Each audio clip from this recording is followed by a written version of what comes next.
তাইরে বললেই দোষ। এখন মামুনুল হক সাহেব কি বলে শুনেন, সত্য কথা প্রকাশ করতেছে।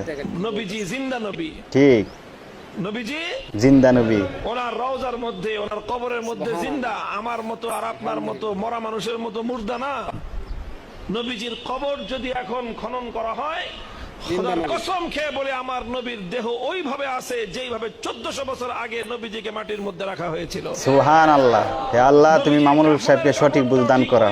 এখন বর্তমান সময় বুঝতাছে। কাফনের কাপড়ের মধ্যে কোনো ক্ষতি হয় নাই, নবীজির কাফনের কাপড় পুরাতন হয় নাই। আল্লাহ পাক রব্বুল আলামিন এই মাটির সমস্ত পোকা মাকড়ের জন্য আমার নবীর দেহ খাওয়াকে হারাম করে দিয়েছেন। আমার নবী সেখানে জিন্দা শুয়ে আছে। কেউ যদি নবীর রওজার পাশে দাঁড়িয়ে নবীজিকে সালাম দেয়, আমার নবী সেই সালাম শুনতে পান। ঠিক, আমার নবী সেই সালাম শুনতে পান, সেই সালাম শুনে নিজে জবাব দেন। আর